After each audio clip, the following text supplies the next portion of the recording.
Shalom sahabat-sahabat.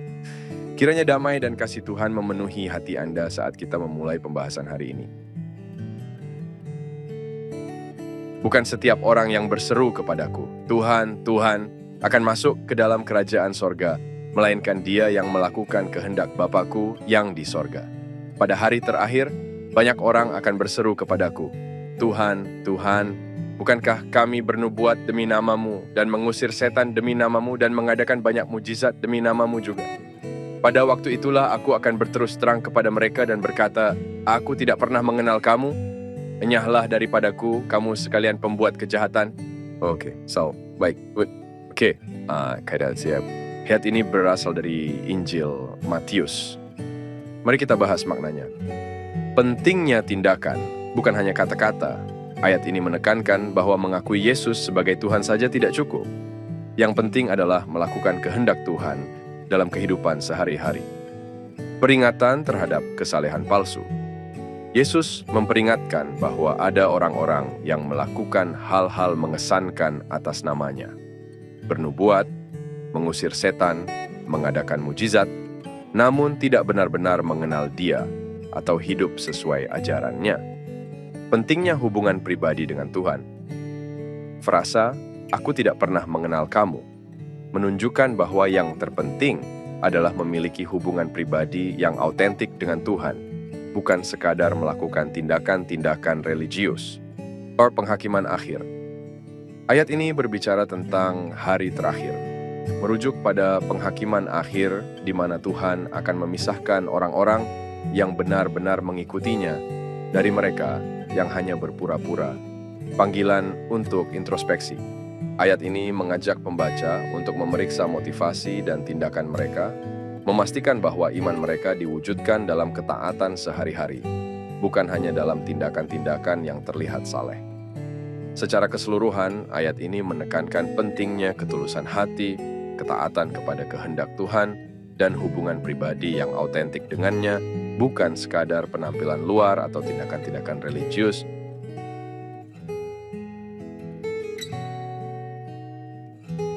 Tentu, saya akan memberikan beberapa contoh ajaran Yesus tentang perilaku yang seharusnya diikuti oleh para pengikutnya. Salah satu bagian yang paling terkenal adalah khotbah di bukit, yang terdapat dalam Matius 5 ayat 1 hingga 12. Berikut beberapa ayat yang berhubungan dan saya akan memberikan penjelasan sedikit. Matius 5 3 hingga 12. Ucapan bahagia Yesus mengajarkan tentang sifat-sifat yang diberkati, seperti kerendahan hati, belas kasihan, dan kesucian hati.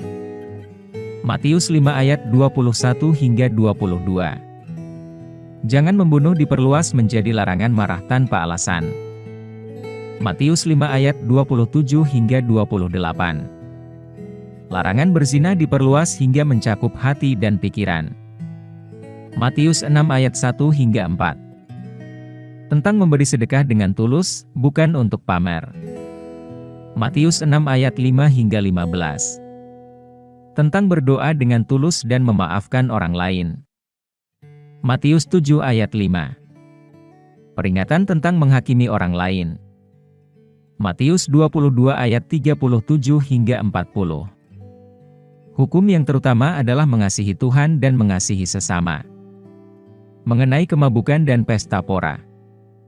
Ajaran-ajaran tentang hal ini dapat ditemukan dalam surat-surat Perjanjian Baru, seperti Galatia 5 ayat 19 hingga 21. Perbuatan daging telah nyata, yaitu percabulan, kecemaran, hawa nafsu, penyembahan berhala, sihir, perseteruan, perselisihan, iri hati, amarah, kepentingan diri sendiri, percideraan, roh pemecah, kedengkian, kemabukan, pesta pora dan sebagainya.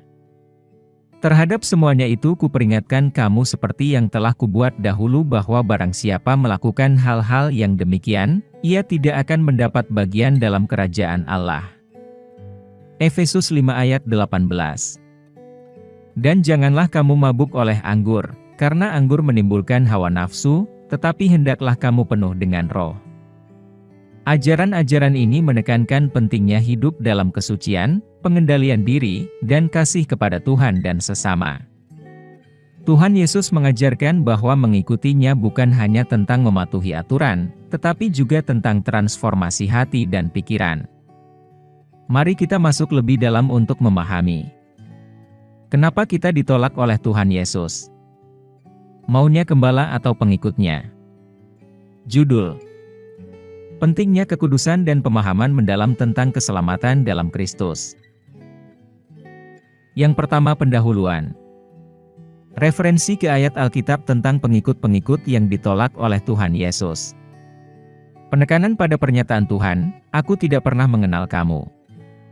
Yang kedua, analisis situasi profil hamba gembala yang ditolak memiliki karunia pengusiran setan, fokus berlebihan pada manifestasi karunia. Kelalaian dalam pelayanan, kurang menekankan ajaran tentang keselamatan, tidak cukup mengajarkan tentang kekudusan, gagal menyampaikan bahwa keselamatan hanya ada dalam Yesus Kristus. Yang ketiga, dampak kelalaian. Jemaat mengikuti contoh yang kurang tepat. Kekudusan terabaikan. Pemahaman dangkal tentang iman Kristen. Yang keempat, pentingnya keseimbangan dalam pelayanan. Menjaga kekudusan prioritas utama di hadapan Tuhan sesuai dengan ajaran dan teladan Kristus. Yang kelima, pengajaran mendalam tentang hukum Tuhan, makna penderitaan Kristus di kayu salib, aspek-aspek penting lainnya dari iman Kristen. Peringatan dan nasihat. Pengusiran setan bukan hal yang salah, tapi bukan fokus utama. Pentingnya keseimbangan antara karunia dan kekudusan. Tanggung jawab gembala untuk memberikan pengajaran yang menyeluruh. Yang keenam, kesimpulan. Alasan penolakan pada hari penghakiman. Panggilan untuk introspeksi dan perbaikan dalam pelayanan. Pesan ini menekankan pentingnya kekudusan dan pemahaman mendalam tentang keselamatan dalam Kristus, sambil memperingatkan tentang bahaya fokus yang berlebihan pada karunia-karunia tertentu tanpa fondasi spiritual yang kuat.